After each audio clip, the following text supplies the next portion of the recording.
Si atendemos al diccionario de la RAE, un déspota es el soberano que gobierna sin sujeción a ley alguna, la persona que trata con dureza a sus subordinados y abusa de su poder o autoridad o el hombre que ejercía el mando supremo en algunos pueblos antiguos. Por desgracia, Juan Carlos I ha encajado claramente en dos de esas acepciones durante su reinado: careció de sujeción a ley alguna y abusó de su poder o autoridad. En la actualidad se encuentra aforado y solo puede ser juzgado por el Tribunal Supremo. La Constitución deja muy claro que el rey Juan Carlos I, mientras lo fue y en la actualidad Felipe VI, son figuras inviolables jurídicamente, es decir, en esencia son personas que se encuentran al margen de la ley. Podrían entrar en un centro comercial y aniquilar a centenares o miles de personas sin que fuera posible condenarles con la legislación actual, solo responderían patrimonialmente y no lo harían ellos. Se trata, evidentemente, de un dislate más propio de regímenes crueles como Arabia Saudí que de un país europeo. Quizás sea este uno de los motivos de la bella amistad que une a nuestra familia real con la monarquía de las 350 decapitaciones en 3 años. El último de un largo listado de antecedentes escandalosos. Al finalizar el texto se puede leer un breve listado. Ha sido la publicación en la que se afirma que Bárbara Rey recibió 500 millones de pesetas de los ciudadanos para callar sobre unas supuestas conversaciones que podrían haber hecho mucho daño a la monarquía. Aunque tal y como está configurado este país ello parece altamente improbable. El asunto de Bárbara Rey era un secreto a voces desde hace muchos años, pero nadie se atrevió a procesar a la más que posible chantajista ni a investigar si el supuesto chantajeado habría pagado por su silencio y de dónde habría surgido el dinero. Lamentablemente,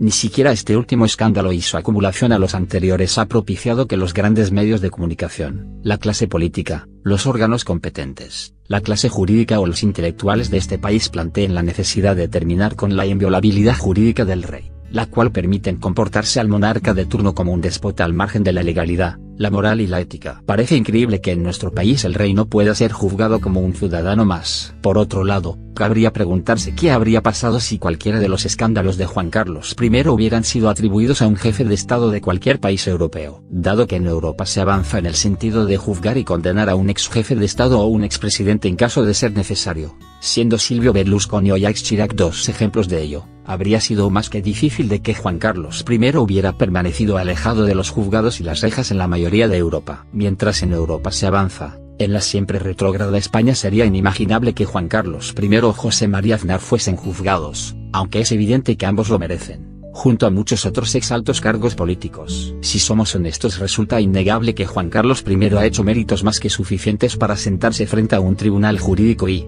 no tengo la menor duda, para enfundarse el pijama de rayas y pasar una larga temporada entre rejas. Solo la inviolabilidad jurídica y la connivencia de los grandes poderes ha evitado, por ejemplo, que su comportamiento entre julio de 1980 y el 23 de febrero de 1981 le hubiera costado 30 años a la sombra. Por desgracia, España sigue siendo diferente y esa diferencia es clave en nuestro retraso con respecto a la Europa en muchos sentidos. Más de 10 ocasiones en las que Juan Carlos I debería haber sido investigado y posiblemente condenado. 1. La hermana de Juan Carlos I, Pilar de Borbón, ha tenido una cuenta en Panamá cuyas fechas de apertura y cancelación coinciden casualmente con las de ascenso al poder del rey emérito y su abdicación, con reunión de la Junta 1 hora y media antes. Según Pilar de Borbón, todo se debió a lo atemorizada que se encontraba por ETA. 2. Corinna, otra amiga entrañable del rey emérito, también tenía una cuenta en Panamá y otra en Malta, y en unos cuantos sitios más. 3.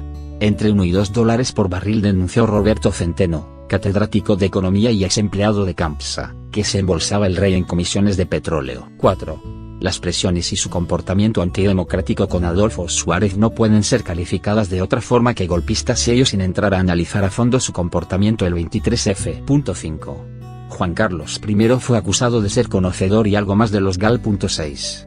Manuel Prado y Colón de Carvajal, el administrador privado del rey durante más de 20 años, fue condenado en varias ocasiones y por varios delitos: 2 años por el caso Guardbas en el año 2004, 1 año de prisión por apropiación indebida por un desvío de dinero del Grupo Torras en 2007 y 3 meses por apropiación indebida por el Gran Dividado en 2008, por no hablar de la cantidad de líos en los que anduvo involucrado o el indulto por razones humanitarias que recibió. 7.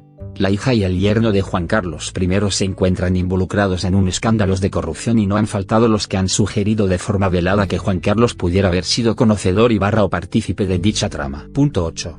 Más de 1.800 millones de euros de fortuna son atribuidas a Juan Carlos I sin que se haya emprendido investigación alguna, aunque se trate de una cantidad más que injustificable. 9. El rey emérito cuenta con conocidos comerciantes de armas, como es el caso de Lasir, y no es extraño que visite Arabia Saudí para vender armas. 10. Juan, el padre del anterior rey, dejó una fortuna en Suiza que fue repartida entre sus hijos. Un total de 728 millones de pesetas en 3 cuentas en Suiza, paraíso fiscal, fueron repartidos entre Juan Carlos, Margarita y Pilar. La Casa Real jamás documentó las justificaciones que ofreció ni el caso fue investigado. 11. La cuenta Soleado y la Gürtel son sombras evidentes sobre Juan Carlos I. Javier de la Rosa confesó al pequeño Nicolás, cuando éste se hacía pasar por alto cargo, que había un depósito de 300 millones del rey Juan Carlos I en la cuenta Soleado. La cuenta Soleado está vinculada, ni más ni menos, que con la mismísima trama de corrupción Gürtel. 12. El rey emérito, por si no fuera poco, cuenta en su haber con episodios oscuros que han dado lugar a una gran variedad de rumores, denuncias de paternidad, la muerte accidental de una de tantas amigas del rey, Sandra Mofarowski, casualmente embarazada, las comisiones de Corinna y su vinculación con los servicios secretos o el fallecimiento de su hermano en un accidente tan desgraciado como beneficioso.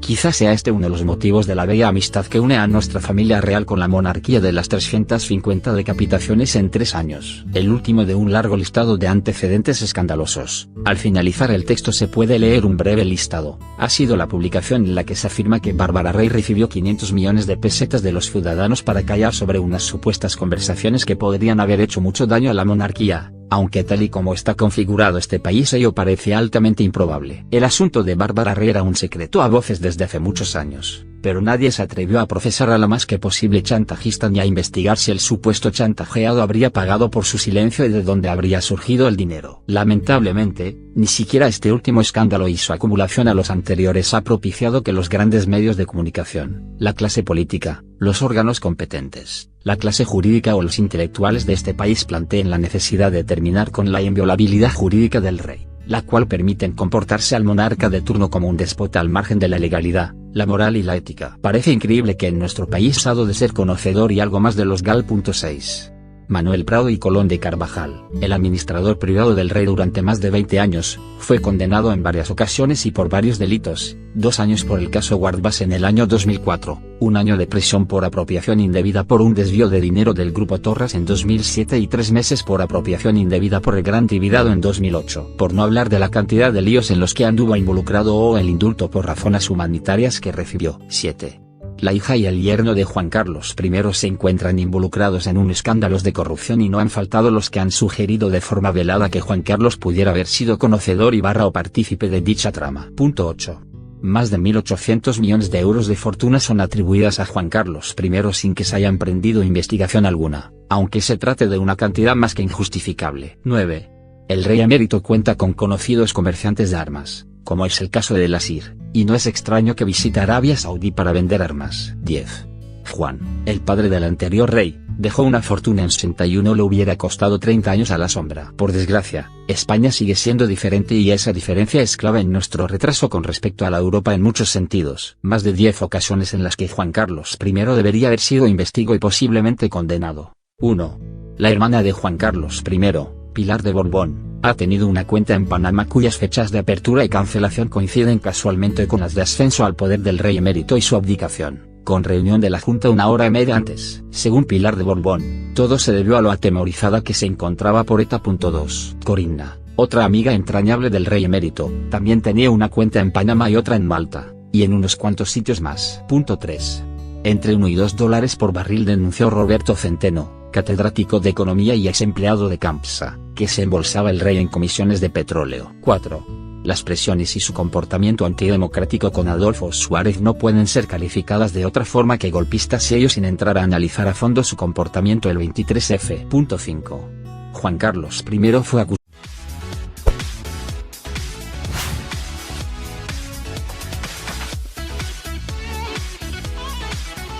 Si atendemos al diccionario de la RAE, un déspota es el soberano que gobierna sin sujeción a ley alguna, la persona que trata con dureza a sus subordinados y abusa de su poder o autoridad o el hombre que ejercía el mando supremo en algunos pueblos antiguos. Por desgracia, Juan Carlos I ha encajado claramente en 2 de esas acepciones durante su reinado, careció de sujeción a ley alguna y abusó de su poder o autoridad. En la actualidad se encuentra aforado y solo puede ser juzgado por el Tribunal Supremo. La Constitución deja muy claro que el rey Juan Carlos I mientras lo fue y en la actualidad Felipe VI, son figuras inviolables jurídicamente, es decir, en esencia son personas que se encuentran al margen de la ley. Podrían entrar en un centro comercial y aniquilar a centenares o miles de personas sin que fuera posible condenarles con la legislación actual, solo responderían patrimonialmente y no lo harían ellos. Se trata, evidentemente, de un dislate más propio de regímenes crueles como Arabia Saudí que de un país europeo. El rey no puede ser juzgado como un ciudadano más. Por otro lado, cabría preguntarse qué habría pasado si cualquiera de los escándalos de Juan Carlos I hubieran sido atribuidos a un jefe de Estado de cualquier país europeo. Dado que en Europa se avanza en el sentido de juzgar y condenar a un ex jefe de Estado o un expresidente en caso de ser necesario,